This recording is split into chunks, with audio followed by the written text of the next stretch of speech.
Inilah kisah seorang pemuda jujur yang terbebas dari hukuman mati. Suatu ketika, ada seorang pemuda yang sedang melakukan perjalanan jauh. Karena lelah, ia berhenti di sebuah perkampungan, melepaskan kudanya untuk mencari makan, lalu ia tertidur di bawah pohon. Sementara itu, kudanya yang lapar memakan tanaman di sebuah ladang. Tak lama kemudian, sang petani pemilik ladang datang dan melihat tanamannya habis dimakan. Ia pun marah dan membunuh kuda itu. Ketika pemuda itu terbangun, ia mencari kudanya ke segala penjuru. Setelah lama mencari, ia menemukan bangkai kudanya di ladang. Dengan marah, ia mencari sang pembunuh dan akhirnya bertemu dengan petani tersebut. Pertengkaran pun terjadi hingga perkelahian tak terhindarkan. Dalam perkelahian itu, petani tersebut tewas. Berita pembunuhan itu sampai ke khalifah. Pemuda itu dibawa menghadap untuk diadili, dan berdasarkan hukum Qisash, ia harus dihukum mati. Khalifah memerintahkan agar ia dipenjara semalam dan dipancung esok petang. Pemuda itu memohon, "Wahai Amirul Mukminin, izinkan aku pulang sebentar untuk menyelesaikan satu urusan penting bersama ibuku.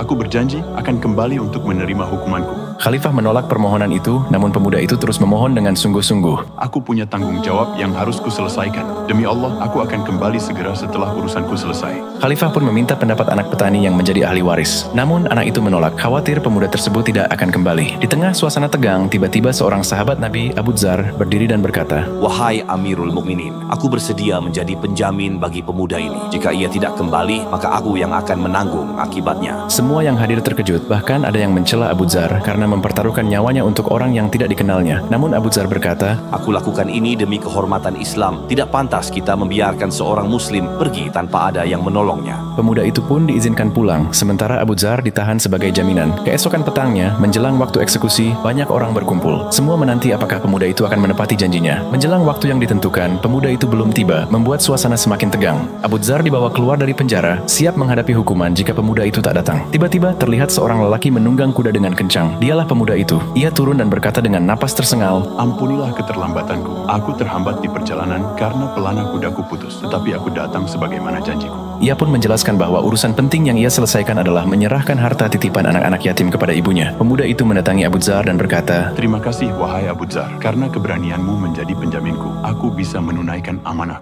Setelah itu ia menyerahkan diri untuk dieksekusi. Namun sebelum pedang diayunkan, anak petani maju dan berkata dengan suara lantang, "Aku memaafkannya, batalkan hukuman itu." Mendengar kata-kata itu, suasana pun berubah haru. Pemuda itu bersujud syukur kepada Allah. Kisah dibatalkan, Abu Dzar terbebas, dan orang-orang pulang dengan hati penuh keimanan akan keadilan dan kasih sayang yang ditegakkan dalam Islam.